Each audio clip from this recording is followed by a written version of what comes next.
Hello, this is Solomon Davis, Right Side Trader. Today is September 17th, 2023, and this is next video here on options. Again, this is all for educational purposes only, no trade recommendations here. I'm just trying to help a fellow trader out, new trader out, with my look at options. What I'm going to talk about here today is kind of look at different products a little bit. From the first video, I kind of went through what are you looking at when you're looking at an option chain and the things that I think are important. This time, I'm gonna dig a little bit into that. I'm gonna kind of show you around at different products and kind of like what are you looking at? Looking at the same stuff, but just on different products more so than anything else. Again, like I said, this is all for educational purposes only. This is for someone who is fairly new to option traders, and let them see, what's the difference, why people trade this, why people trade that, what's good, what's bad when you're looking at different products. Pretty much it. Back as I said before, we was looking at the different option strikes. We was looking at the option prices. One of the things that I didn't get in before, I had went into this is the bid. Usually when you are a seller of options, they're going to force you to sell on the bid if you want to enter the trade right away, or you can enter somewhere in between the spread. The spread is the difference between the bid and the ask. So the spread on here is 7 cents. The difference between 306 and 313 when it comes to the spread of the option prices themselves is that difference and all. So what does that mean? That means you can buy or sell anywhere in between there. If you're a seller and you want to be in the market right away and you want to get your option filled right away, you would actually sell it at this 306 price. If you're a buyer of an option and you want to be in the market right away, you would buy it at this price. That's what that's all about. So one of the things that I want to talk about here is what does this look like on other products? Ideally, you'll hear people talk about the spread between bid and ask. You want it to be a penny or 2 pennies. This is after hours. Over here, you can see it's 3 pennies, 4 pennies, and I usually say pennies, and all.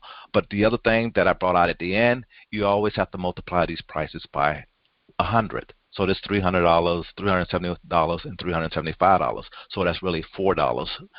The differences between those prices. Now, one of the other things that you need to be aware of when you're trading options, you're not going to want to. I like trading the indexes because the indexes are what they call liquid. That means it's going to be easy for you to get in and out of these things, and easy to get filled and get a good feel and all. But maybe you want to trade something like the SPY SPX. Maybe you want to trade something like RTX, which is Raytheon. Maybe you want to trade something like this. Maybe you want to trade BANK. I want to go to BAND probably. Where is it? But I want to go to booking. Okay. Do it like that. I don't something that I don't trade, but something that I want to show. And I got it on 9. RTX. Oh, I want to go back to that C one. CE. Was it CEG? Yeah, CEG Constellation. Now, I got it on 5 and 9, and what I want to do, the other thing I talked about was bullish and bearish. This is a bullish looking stock. This stock here has been going up, up, up, up. This is booking. This has been going up, up, up, up, up, and it did a little pullback and it's back at that top. So these are bullish looking stocks. So these are stocks where you might want might want to, no trade recommendations here. This is all for educational purposes only. These things are at the top. They are actually doing a pullback at this time, as you can see on these daily charts. So this is not about saying buy a call, sell a put, or whatever. This is just trying to show you the charts. Now what I want to do is take a look at the option chains on these different things. And again, this should be SPX, SPX, and let you see the difference between these options and these option prices. So let's jump over there and let you take a look. So QQQ, we was just looking at that, and I want to go to 5 on this one right here, right quick. Now, one of the other differences that I want to show you and talk about here on this, let's go here, is right here. You notice here, you notice here, know what all they have on this particular product are monthly options, no weekly options. Show you the difference. Go back to QQQ. Let me erase.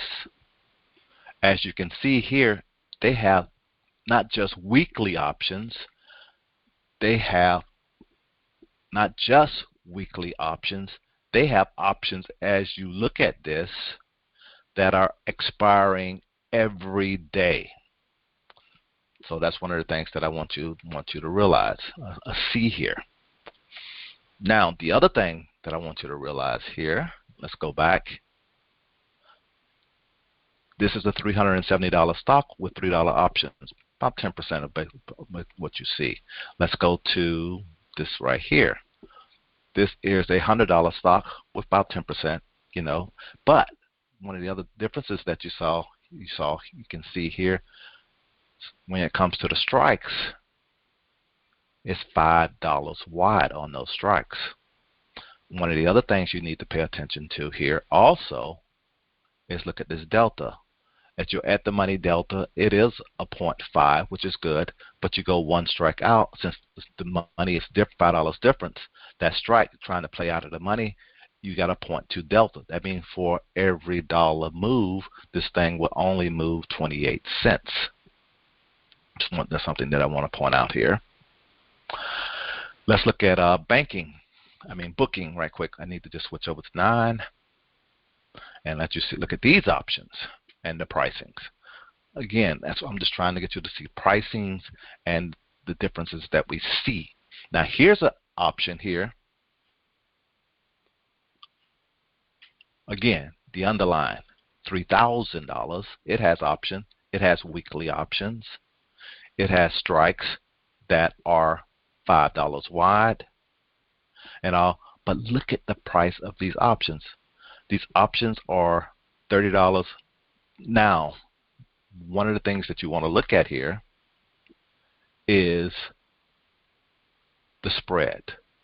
When I say not the spread here, the strikes, they are $5, but the spreads of the option pricing themselves, the difference between the bid and the ask. And you still need to look at the deltas. The delta hasn't changed, as you see, but this difference between the spread on these things is almost $7. $7. So that means for every dollar move, you still only get 50 cents. But that's not going to be enough to even to cover the spread if you're actually buying these things. This thing needs to move. This thing probably, when it does move, that net change is going to be greater than $7. That's what you need in order to actually start to get where you can still make money without, but this is something to pay attention to. It's the spread and all, and that's one of the things that I want to point out here. It's just more parts, more things that you need to be aware of and all when it comes to buying options, selling options and all.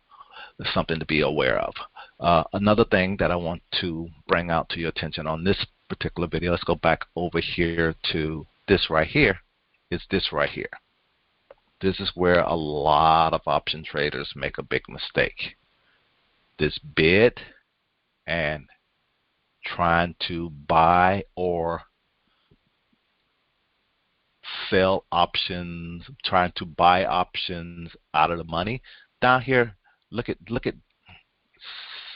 I think all these things would say you're trying to buy this thing right here. This is at $130 strike, $130 strike. You expect this thing to go up to that, But the problem is they're charging you. They're willing to allow you to buy this option, but if you want to sell this option, there's nobody bidding there. This happens on a lot of different products that are out there, and you need to be aware of that. If there's no buyers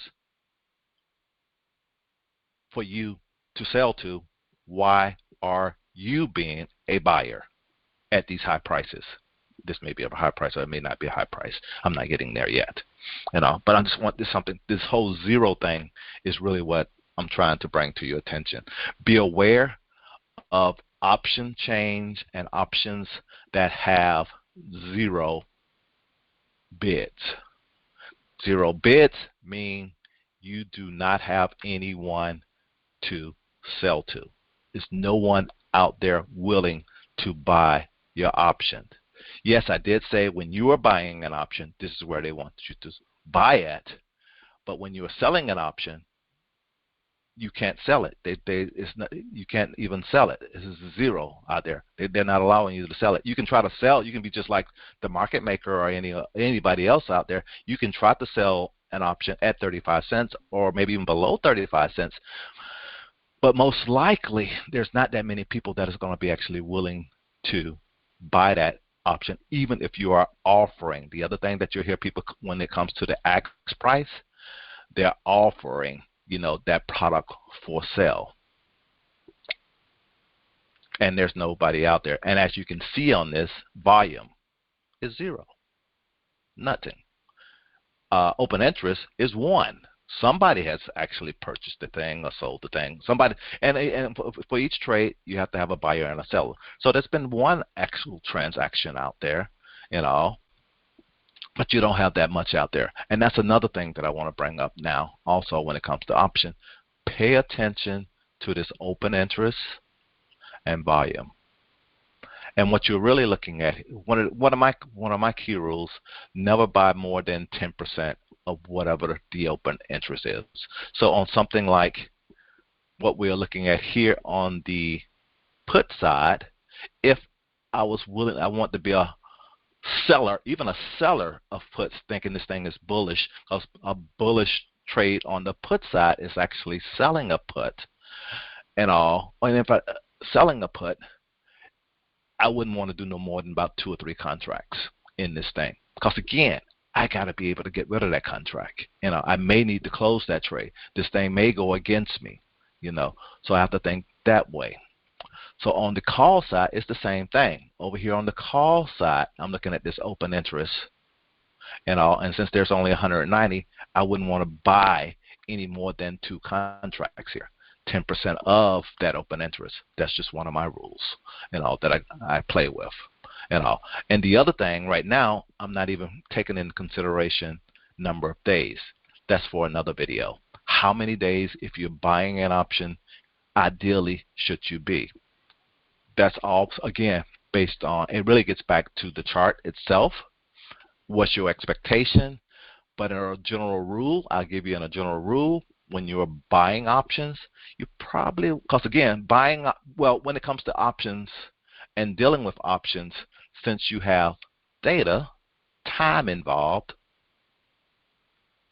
it's all about giving yourself enough time to be right and all. And when it comes to buying options, me in general, giving myself enough time to be right and looking at the chart, I'll say a general number is 90 days. Buying, and this is not always. Sometimes you might need to give yourself a year. You might have to give yourself 2 years, 90 days plus. Selling options, now, it gets down to, some people out there, they talk about selling options, but again, it's usually 45 days or less, and I put a minus sign. No, it's the way I play it in general. But experiment, experiment, experiment, test, test, test, paper trade, paper trade, paper trade. And that's what I have to leave you with. And this is all I really want to share at this time. I just want to get over kind of like a little bit more about the different products that are out there, what you should look for when you're actually trading different products that are out there, you know, the different companies and how the spreads are, you know, the bid and the ask and all, and what you should be looking at. And just to take a quick look before we wrap this up, let's take a look at another index. I'm usually looking at QQQ a lot of times, but this is another index where SPX, a lot of these are also cash settled. I'm not just looking at delta here, but see how close and how tight that delta is. It's a good thing. See how they have options expiring every day of the week. You can go all the way. And again, I'm looking at just to show you that they have multiple strikes, multiple expiration. These are options that this particular option is cash settled. So look at the volume that you have here on this, and look at the volume and open interest that you have over here. And this is, you know, a few days out, and all. This is what you want to look at, and all. But look at these prices. And as we get more and more into strategies, you will realize, you know, okay, what's the best thing to do with these different type of things? I will get into more and talking about that. But what I'm trying to point out here, pricing based on underlying pricing is all going to be different. The other thing is based on what you're actually trading, if they're going to actually have volume, liquid, and you actually being able to trade them without too much of a headache. And that's all I really want to share at this time. I hope this has been helpful. I will actually do more videos, and I'll dig in a little bit deeper into this whole thing with options. And that's going to be a wrap. I'll talk to you guys later. Bye.